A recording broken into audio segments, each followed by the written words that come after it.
உலகத்திலேயே இந்த கோவில் மட்டும் எப்போ வந்ததுன்னு யாராலும் சரியா வரையறுக்க முடியாதுன்னு நாவுக்கு அரசரே சொல்லி இருக்காரு. ஆனா இந்தியாவின் மிகப்பெரிய கோவில்கள்ல இதுவும் ஒண்ணு. 9 ராஜகோபுரங்கள், 80 விமானங்கள், 12 பெரிய மதில்கள், மிகப்பெரிய 13 மண்டபங்கள், 15 தீர்த்த கிணறுகள், 3 நந்தவனங்கள், 3 பெரிய பிரகாரங்கள், 100க்கும் மேற்பட்ட சன்னதிகள், 86 விநாயகர் சிலைகள், 24ற்கும் மேற்பட்ட உட்கோயில்கள் மற்றும் வருடத்தின் 365 நாட்களை குறிக்கும் 365 லிங்கங்கள் என எல்லாம் உலகத்திலேயே இங்க மட்டும்தான் இருக்கு. அதனால தஞ்சை பெரிய கோவில் போலவே இதுவும் பெரிய கோவில்னே கூப்பிடப்படுது. இந்த கோவிலும் 5 வேலி, இதன் குலமும் 5 வேலி மற்றும் கோவிலுக்கான மொத்த தோட்டமும் 5 வேலி. பொதுவா திசைக்கொரு பக்கம் திரும்பி இருக்கிற நவகிரகங்கள் ஒரே நேர்கோட்டுல காட்சி தரும் ஸ்தலம் இதுதான். ஆசியாவிலேயே மிகப்பெரிய ஆழி தேரை கொண்ட இந்த ஸ்தலத்துலதான் பசுவுக்கும் நீதி வழங்குறதுக்காக மனுநீதி சோழன் தனது மகனை தேர்கால்ல இட்டாரு.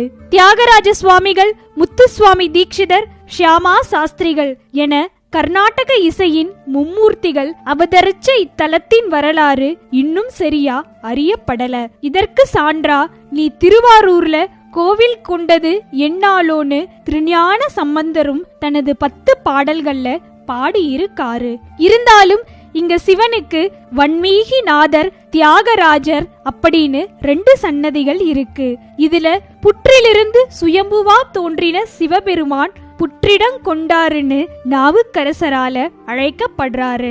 திருமாலால திருப்பார்கடல்ல வழிபடப்பட்டு பிறகு முச்சுக்குந்த மன்னரால இங்க பிரதிஷ்டை செய்யப்பட்ட தியாகராஜர் தான் பிரதான மூர்த்தியா வணங்கப்படுறாரு.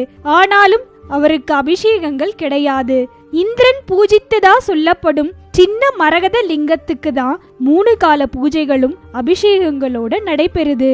மேலும் பங்குனி உத்திர திருவிழா அப்போ இடது பாதம் மற்றும் திருவாதிரை தரிசனத்தின் போது வலது பாதம், இப்படி வருஷத்துக்கு 2 முறை மட்டும்தான் தியாகராஜரின் பாதத்தை நாம பார்க்க முடியும். மற்றபடி அவர் பாதம் எப்பவும் மலர்களால மூடி பாதுகாக்கப்படுது. திருத்தொண்ட தொகை பாடின சைவ சமய குறவர்கள்ல ஒருத்தரான சுந்தரமூர்த்தி நாயனாரின் வாழ்வியலோடு நெருங்கிய தொடர்புடைய இந்த ஸ்தலத்துலதான் நமிநந்தியடிகள், களர்ச்சிங்கர், விரன் மிண்டார் போன்றோரும் முக்தியை அடைஞ்சாங்க.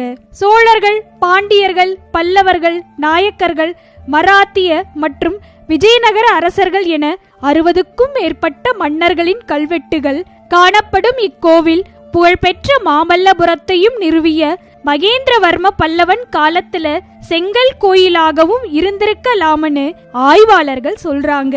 2 கால்களையும் மடக்கி யோகினியா அமர்ந்திருக்கிற கமலாம்பால முத்துசுவாமி தீட்சிதரும் தனது நவரத்ன கீர்த்தனைகள்ல பாடியிருக்காரு. சோமாஸ்கந்தரா முருகன் மற்றும் உமையோட கூடி சிவபெருமான் வீற்றிருக்கும் இங்க ஏனோ நந்தியம் பெருமான் அவசர கதியில நின்றபடிதான் அருள் தராரு. சிதம்பர ரகசியம் போலவே தியாகராஜ ரகசியம் இக்கோயிலின் பொக்கிஷமா பாதுகாக்கப்படுது. அது தியாகராஜருக்கு பின்னாடி இருக்கிற மூலஸ்தானத்துல வைக்கப்பட்டு இருக்கு. சிவபெருமான் 364 திருவிளையாடல்களை செய்த இத்தலத்துல மட்டும் தேவாரம் பாடி முடிக்கும் போது திருச்சிற்றம்பலம்னு சொல்றதில்ல. இதிலிருந்தே இது திருச்சிற்றம்பலமான சிதம்பரத்துக்கும் முந்தைய கோவில்னு தெரிய வருது. தேவாரத்திலேயே 353 என அதிக பாடல்களை கொண்ட இத்தலத்துல தினமும் சாயந்தரம் பிரதோஷ பூஜை நடக்குது. இதை 30 முக்கோடி தேவர்களும் தரிசிக்கும் நித்திய பிரதோஷம்னு இங்கிருக்கிறவங்க சொல்றாங்க. கடைசியா இந்த திருவாரூர்ல தேர்தான் அழகு. 96 அடி உயரமும் 300 டன் எடையும் சரியா 7 அடுக்குகளையும் கொண்ட இந்த ஆழி தேர வருஷத்துக்கு ஒரு முறை ஆயிரக்கணக்கான பக்தர்கள் வடம் பிடிச்சு இழுக்கிறாங்க. நிறைய வேலைப்பாடுகளோட முழுவதும் மரத்தால செதுக்கப்பட்ட இந்த தேர் தியாகராஜா, ஆரூரா அப்படிங்கிற முழக்கத்தோட மக்கள் வடம் பிடிச்சு இழுத்து 5 வீதிகள்ல பவனி வரும்போது ஊர் கூடி தேர் இழுக்கிறதுனா என்னன்னு சரியா உணர முடியுது.